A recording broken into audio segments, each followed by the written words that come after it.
Hello, Muscatine, and welcome to Muscatine in Focus. Today we have another great episode. We're going to be meeting Andrew Fangman, who does city planning and is also the Assistant Community Development Director here in our city of Muscatine. Any project you see, any items like that, housing projects, any type of projects, it's Mr. Fangman working on this. So, welcome, Andrew. Good morning. Yeah, so if you just want to tell us a little bit about who you are, where are you from? I'm Andrew Fangman. I'm the Assistant Community Development Director. My wife and I, we've been in Muscatine almost exactly 12 years now, and we love it.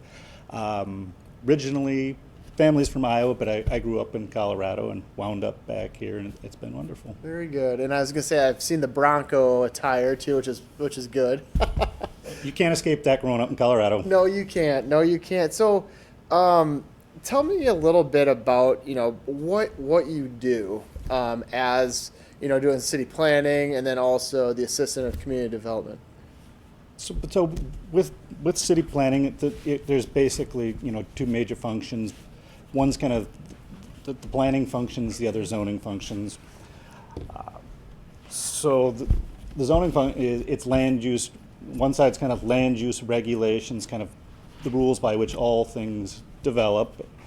And then on the planning side, it's more making plans for how the community grows and finding ways to implement them, working with people to develop the community, finding opportunities, finding grants, and pushing the community forward. Yeah, and I know that there's code that is followed, that city council votes on, and then they push it to your department, and that's kind of how all that works. Yep, it's the implementation and enforcement of that. Yeah. So talk to us. I mean, I've seen your maps, obviously, but just kind of talk to, maps that you've created. And I know that's one of the many things you do, but just talk to me about vision. So the maps, I think, just the part that personally I enjoy most about my job is making maps. It's just kind of a fun, creative thing for me, and it's a great way when you're dealing with kind of planning and how you develop the community. It's the best way to communicate ideas to people is to make, from a zoning map to maps of where things are. One of the fun projects I had was working with the Rotary Club to make the trail wayfinding signs to help navigate people around the trails. So, it's not the biggest part of my job, but it's among the most fun. I was going to say, because it creates a perception, a vision for the future of Muscatine. And, I mean, for the past X amount of years, you've been a big part of that. 12 years. Yeah, that's wonderful. So when it comes down to zoning, if I may ask, there's different parts of zoning. You have the residential component, the commercial component. Can you just explain really kind of high level how zoning works? The entire city is broken down into different zones, hence the name zoning, about 17 or 18 of them. So there's a map. Every property in the city is within. By the way, I had no idea that there's that many zones. That's pretty cool. It gets pretty intricate, but I'll try to kind of keep this high level. You're fine. So for each zone, there's rules to how the land can be used. It starts off a list of things you can use, the land for. Your classic zone is single-family zoning, which is the bulk for a city. You can obviously use it to build a single-family home. Then it goes into things like how big your lot can be, how close the building can be set to the property lines.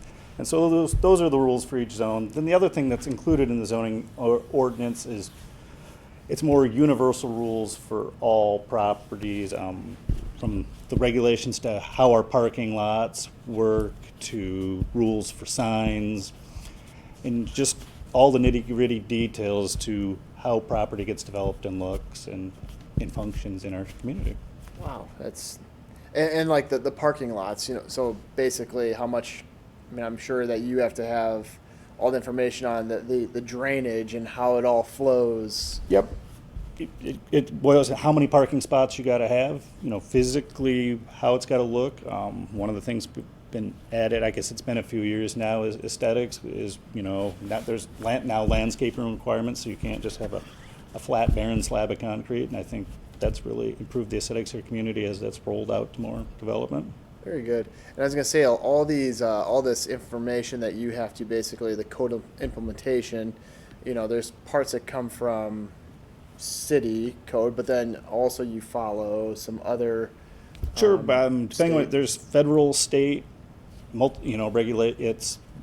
There's a whole universe of regulations, and actually, kind of talking about the other function of the job, it's when someone's looking to do something positive and develop their property, do something with it, is to help navigate them through that so they can successfully achieve what they want to and then comply with all the required regulations. Because it can be confusing, and that's kind of one of the main functions of the job, as I said. I like that. So, and that kind of goes right into the next question. What is the typical process? Let's say, building a house would be probably, I'm guessing, a little bit more simplistic, but if I'm a developer that wants to develop residential houses, and I mean, you've shown on your housing maps that you've created that there's potential in Muscatine for sure, but then also the commercial side. But can you walk through, the typical of how it works? Now you have the idea, and then to finish. Yeah. It Kind of going back to the previous answer. It can be it depends on the details. It can vary pretty radically, but kind of at a high level is you kind of start with the conceptual idea. You find a site that would accommodate it in the community. That's something that we can help people with. Mm-hmm. And then kind of start with kind of a conceptual design where we work with them and the engineer designer and kind of help them get that set and kind of the idea of what it would look like, the plot what of would land. work. There's what would work, what complies with regulations, what physically can be accommodated. Are the utilities there to support it? One of the unsexy things that governs a lot of this is can you get sewer there? And Right. it goes only downhill, and that surprisingly controls a lot. And then as the process goes along, more detailed plans get developed, and it goes through additional approval processes. Oftentimes it goes to city council. Depends on whether or not they need a rezoning, or if they're looking for looking for some financial incentives for the city. So the whole time our department works with them to kind of guide them through the process. And then once all that's done, then the other part of our department is the building division, which is the building inspectors, and they're tasked with enforcing the building code, and then they take them through the process, actually physically building and opening the project. Very good.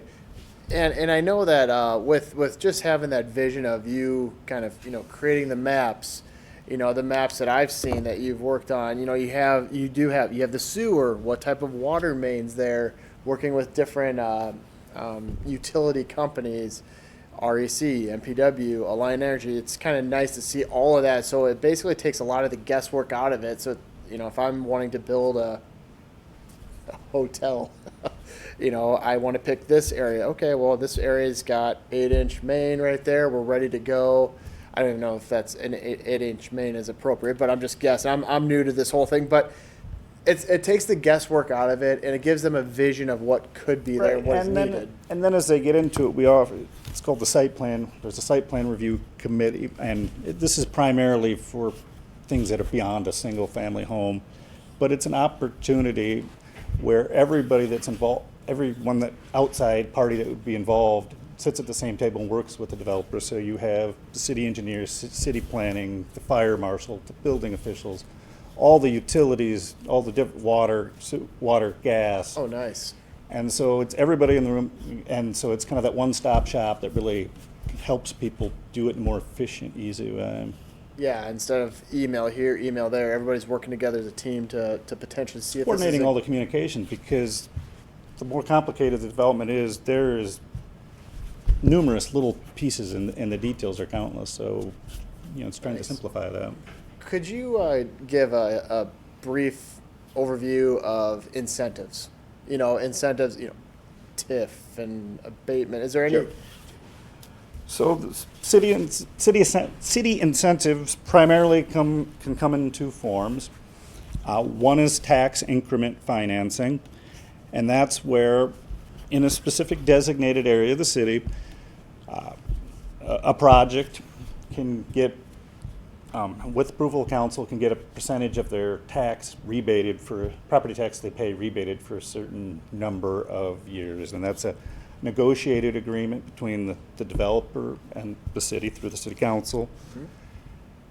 And so it has to show a certain benefit to the community. City council just adopted a policy in December, kind of outlining when and where, TIF is applied. And that's one of our more powerful economic development tools. The other one is tax abatement, and this one, it works a little different. It's similar to tax increment financing, but a little different. This one, there's predefined abatement areas where if you go in and make a certain improvement, then you don't pay any taxes for 3 to 5 years, depending on the details, on the added value you make to the project. And because these are kind of all pre-done, they need a negotiated agreement. Once it's done, simply turn in a form in our office, and then it's approved. And for about a third of the older city, I think one of the great advantages, if you build a new home or increase the value of property by 50%, this is residential, you won't pay property taxes on that additional assessed value you added for 3 to 5 years. Very good. So, example, you have a property, it's valued at $200,000, and you add $100,000 to that. So you'd be basically, that abatement advantage would be on that $100,000. Yeah, you wouldn't pay property tax on that $100,000 for Okay. 5 years. So that's a pretty substantial. That's really substantial. And then there's other areas, some of the, where it's up to just for $75,000 of value, that was added for some of the subdivisions that were put in the early 2000s and then didn't get filled up when the housing market went bust about 12 years ago. So there was an incentive to spur growth in those before we opened up new subdivisions. But those are largely developed now, so there's been a lot of progress over the past decade. Very good. And I was going to say, so before I get to our kind of the last component, how long I know you said you've been here for 12 years, but how long have you been in your position for? 12 years. 12 years specifically. Okay. So talk to me about, I know that there's several items that we talked about, some of the projects that you're working on. The Love's Truck Stop. We're just going to highlight some of these standout projects that you've been a part of. I mean, this guy is absolutely busy with the vision of Muscatine and just the big projects. And it's Andrew and his team, of course. He's got a wonderful team. But talk to me about the Love's Project. The Love's Project, I think, is particularly cool because it's a really good example of a public-private partnership that has immediate advantage to the city and then long-term lasting ones. So kind of backing up, Love's recently opened up their lovely new facility there at the corner of Grandview and 61. As part of this, previously you didn't have adequate sewer serving that area, so they had to put sewer in.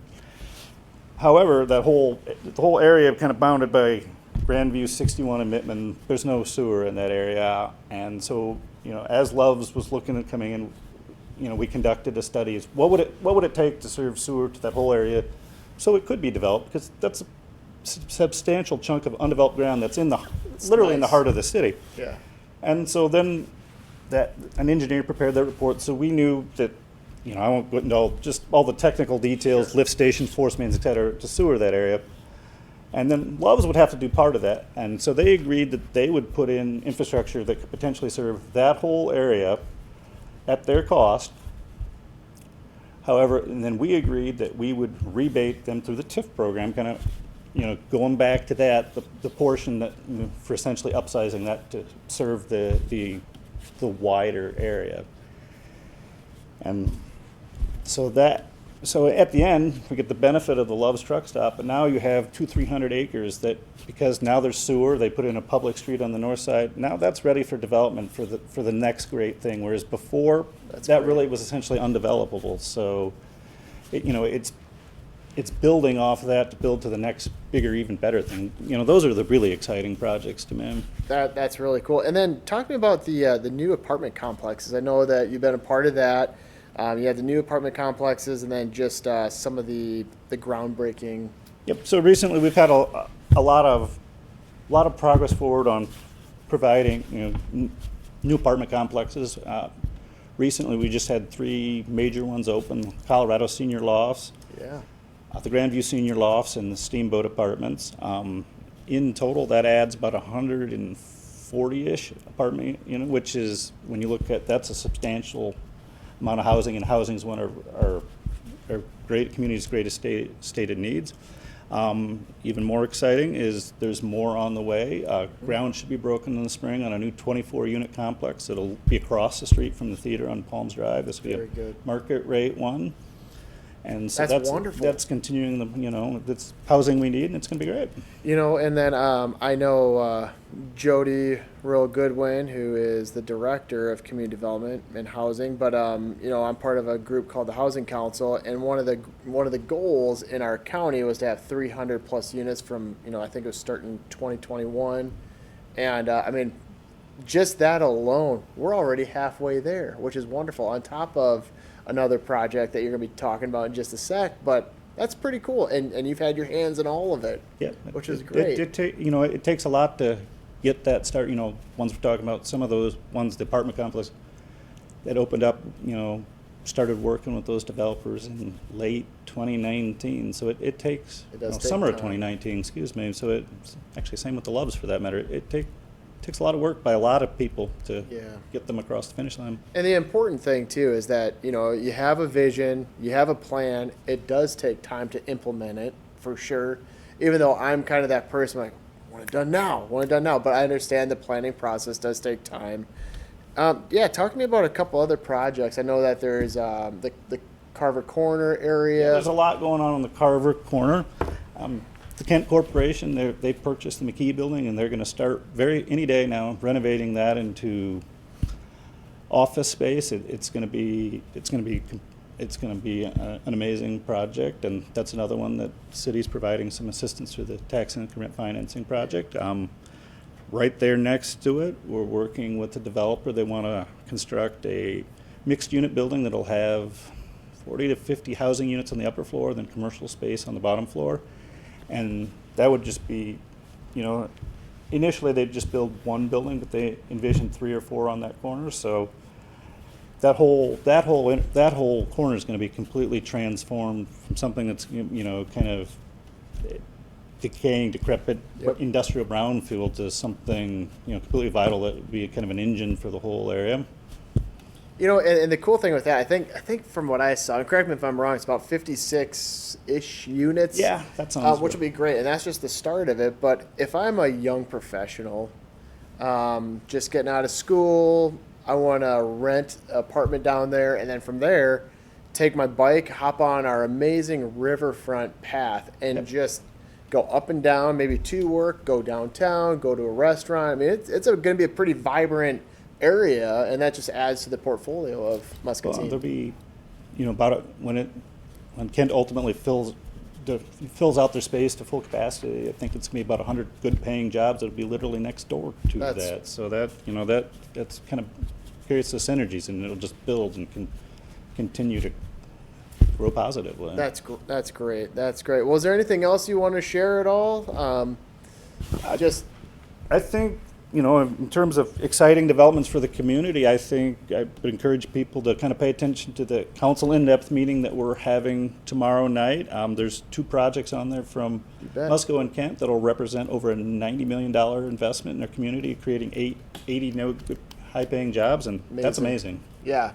Well, that's wonderful. That is wonderful. Well, again, Chad, I know you're listening back there. I just want to say thank you again for everything you do to provide creating this show as well. And Muscatine, we thank you so much for, first of all, just, you guys living in Muscatine, and we're extremely thankful for you. Any ideas you guys have for potential projects, just any idea, please reach out to the city, reach out to Andrew, reach out to myself, and we can definitely look at working together as a team to see if we can potentially help out. Welcome, Muscatine, to Muscatine in Focus. Today, I'm at MPW, and we're going to be talking to Danielle Evans, and she's the customer service supervisor here at MPW, and we're going to be talking about customer information system. So welcome, and thanks for having me, by the way. Yes. But if you could talk to me a little bit about the CIS system, that'd be great. Absolutely. So as you may know, Muscatine Power and Water has been on our current billing system for more than 30 years. So we're ready to move on into a different system that's really going to serve our needs and our services going forward. And it has a lot of different features that our current system doesn't offer as well. And one of those features is Smarthub. Can you just give me a quick little background about Smarthub real quick? It is both a web-based and a mobile application that helps you manage your MPW account basically on your own time. Very good, very good. Yeah, if you could show me how it all works, that'd be wonderful. Sure. Okay, go ahead and actually, so this is for somebody who's going to already be signed up for Smarthub. So if you see this little link down here, it says new user sign up to access our self-service site. That's where you'll want to click. Okay. And then this is where we will put in your billing account number. Now, we have, on our current system, you're going to have an account number that you can find on your MPW bill. We're also going to have a new account number that you're going to be seeing in our new data system. All right. You can use either one of those account numbers in this scenario. Okay. So, Mr. Mayor, I'm not sure if you're aware of this, but back in 1924, Muscatine Power and Water installed its very first electric meter, and the very first customer was for the mayor at the time, Joseph B. Miller. Oh, wow, that's really cool. Yeah. That's really nice. So while he was the first electric customer for MPW, you are actually going to be our very first Smarthub customer. All right. Yeah. Woo. All right, so if you want to type in this account number here, we'll go with the shorter one. Go ahead and type in your last name. I can do that. Yeah. Ooh.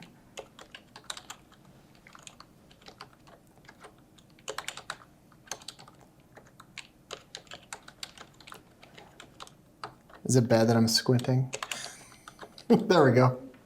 All right, so yep, we'll go ahead and submit that. And it's going to just verify that you are who you say you are. So we're just going to confirm the last 4 digits of your social here. Okay. All right. So you're not a robot, right? Not today. Okay. So then it's just going to have you go through another security feature. Okay, now you're not a robot. It knows that good. now. We're going to accept the Good. terms and conditions, which has a link here for those to be viewed. Okay, and that was it. So now it's going to shoot you off a verification email to your email address, which you can go and click on. You want me to do that real quick? Sure. All right. So when we get in here, what are some things that we're going to see? So the main purpose, and probably what a lot of people are going to be using this for, is primarily bill payments. You can come here to manage automatic payments and set those types of payment options up. We also offer paperless billing, which you can manage through there. You can make one-time payments, things like that. But there's also so much more this Smarthub is capable of doing. So you can actually come here and do things like look at your usage history. You can compare last month's usage to this month's usage. So you can actually go back and look at previous bills, and you can look at consumption, and you can look at the trends of how you use your electric and the water. And you can go back in time for things like that. That'll be extremely helpful because, I mean, there's times where you don't know all the electricity's on and you're definitely getting that meter way high and everything as well. But Definitely. And sometimes, winter time, or not winter times, but summer times is really high for places. So it'd be nice to at least keep track of all of that. Absolutely. In one simple place. That's great. And Smarthub actually tracks the temperatures outside as well. So, if you're wondering why your bills are fluctuating, it really gives you a good idea as to what is causing the electric to either be higher or lower that month. And it'll give you some statistics in kind of trying to determine where those differences are coming from. Okay, well, very cool. Yeah. So the next step here is... So when you log in and you've chosen your password and everything, it's going to give you the option right out the gate, hey, do you want to turn off paper bills? A lot of people want to receive emails. That's kind of the way of the world these days, and some people prefer that. So my wife would prefer me to receive emails and not paper bills. Okay. Would you like to turn off paper bills? Yes, so we'll just submit that. Security phrase. All right, now it just wants you to enter in a security phrase. It's just a minimum of 5 characters is all. Perfect. Hopefully you got that on the camera. Badgers. And you are in. Okay, so this is the that's really Smarthub. cool. Yeah. This is the Smarthub homepage, and you can see everything from here. And as somebody with multiple accounts, you can see that you have both of your accounts showing here for you too. That's cool. So you don't have to go in and register both of those separately. It's going to go ahead and show that here for you. Yeah, could you walk me through like the different components of this and maybe show the graph? Is that Yes, absolutely. this is pretty So- fascinating. Yeah, so up here on the top, we have all of our drop-down options. To see the graph and the usage, we're gonna go ahead and go under the My Usage. All right, and so we're gonna actually use this drop-down over here. Since this address is just for internet, it's gonna show that you don't actually have any usage available for that account.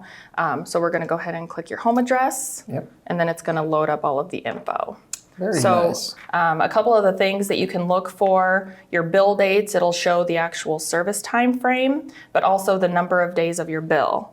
So this can fluctuate basically because when we go out and read meters and the time that we have to get the bills out. So sometimes it's not always going to be an even 30 days. So for instance, this was a 33-day bill versus the December was a 30-day bill, and then that could cause a difference here. That's pretty interesting. So I mean, obviously you're able to keep a budget and things like that. So it also shows the water usage as well. That's pretty Yes, nice. and you can kind of click over to the water, and on these drop downs, you can go back in time. Shows you how. Yeah.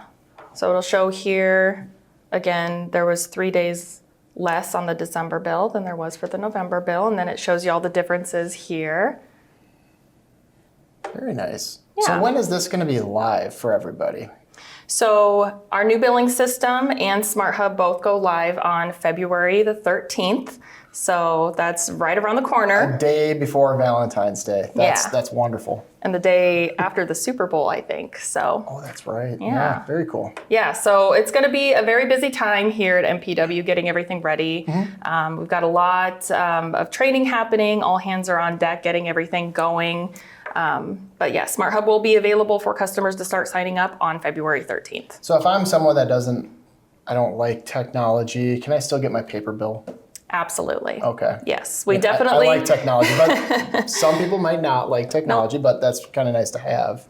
I'm the same way. Yeah, we definitely see value in still receiving a paper bill for the customers who have that preference. So yes. And I'm sure there's going to be probably a lot of questions as far as, I mean, this is going to help for sure the public, but if someone wants to call and get help setting up, who do they call?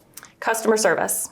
Customer service is available at MPW from 8 to 5 Monday through Friday, but we also have a help desk that is staffed from 6 a.m. to midnight every day of the year. Okay, well, that's really nice. Yeah. And what can I do to transition my information? So we are going to take care of transitioning everything except for any auto pay customers. So if you're currently set up on our online billing system in the current system, you will need to go in and re-register for automatic payments and get that going, but not until February 13th. Muscatine Power and Water really prides itself on giving local customer service. Everything is right here within this building. So I appreciate that. Yeah. And I know you guys are extremely reliable from talking to Gage Houston as well, which is really Yeah. nice. Well, perfect. Is there anything else you'd like to share with how wonderful this system's going to be? So today I've been showing you the browser version of Smarthub, but keep in mind that this is also available on a mobile application. Okay. So if you have an iPhone or a Samsung Android, so you can download Smarthub both on the Google Play Store and the Apple App Store as well. Okay. Yeah. Very nice. Very nice. Well, thank you so much for showing. And it seems like there's a lot of good tools with just having this readily available. And, up here too. Yeah. If there's any issues, I mean, it seems the customer service is it's great because you can Most pay definitely. now, you can Yeah, we report can an go into issue. some of those options too. So Okay. if you did want to make a payment, it would show you all of the accounts that currently have a balance on it. It looks like your other account must have a zero balance, so it's not showing up here. If you wanted to go ahead and make that payment, it is as easy as just clicking Pay Now. And another great feature of Smarthub is that customers can actually go in and report if they're seeing any type of outage, and that can go for both electric and on the communications side. So if you go under Contact Us, you can report an issue, and then it'll have you choose whether you're experiencing a power outage, a communication issue, or another issue in general inquiry. If you do choose the general inquiry, you can go ahead and let's just choose one of the reasons. You can type in what your inquiry is, and then that'll actually get sent to an email within customer service to respond to you. If you're experiencing a power outage, you would just choose the address that you're experiencing that at if you had any specific notes. And then once you continue there, you can actually request a callback number once, or you can request a callback once the power outage is concluded, and we will actually give you a call back to verify that that has been restored for you. I like the communications issue. There's been just like 2 times in 11 years, but I've always called, and Ben answers the phone from help desk, and he's extremely helpful every single time. So, but this is kind of a cool little feature to utilize as well. Yeah. And you can actually manage your preferences as far as the communication that you receive from MPW as well. So under notifications, if you just manage your notifications here, you have some billing options, and you can come in here and say that, yes, you do want a text message when your bill becomes available. That's and here's nice. the email that you want to receive that at. There's a lot of different options here. Maybe when your credit card, if that's going to expire, you can say, hey, yes, I want a heads up when that's going to happen. Maybe if you want payment reminders, login credential changes, personal information changes. Once you go in there and actually make a change, we'll send you a heads up saying this is a change that has been made. So a lot of different tools in here that actually allows you to manage your own account. I was going to say, this is definitely high tech. It's simple and user friendly, which is wonderful, and it helps just with the whole customer service component as well. Definitely. Cool. Yes. And of course, you can have multiple users on the account as well. So you and your wife can simultaneously manage the account so that you're both in the know on what's going on. That's good. Yeah. That's really nice. And like I said, our customer information system and Smarthub and everything is ready to go live on February 13th. So we are very close to getting there. And all of our staff here at MPW is really working very hard on making sure that everything is ready to meet that go live date. We currently have after hours trainings happening on a regular basis. So we have staff staying after hours. We're also coming in on Saturdays, putting in a lot of time, making sure that everything is really up to par for our customers at this go live. Very good. One last question is this customer newsletter. Sure. Could you click on that? Definitely. I always appreciate all your guys' information that you push out. And so that's what that is. So this is going to link up to our actual newsletters. Okay.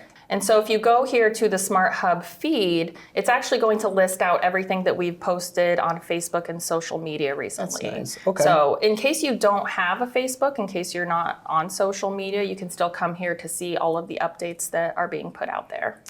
And you can see that again, both on the web browser like we're looking at here or on the mobile application. And if you want the paper newsletter, that is still something that'll be sent to you as well. Well, that's wonderful. I appreciate it. Yeah. Thank you so much, Danielle, for showing me this wonderful service that you guys are adding to the arsenal here at MPW. And again, appreciate you inviting me out here to MPW. And Muscatine, remember, be your best, and we'll see you next time. Thank you.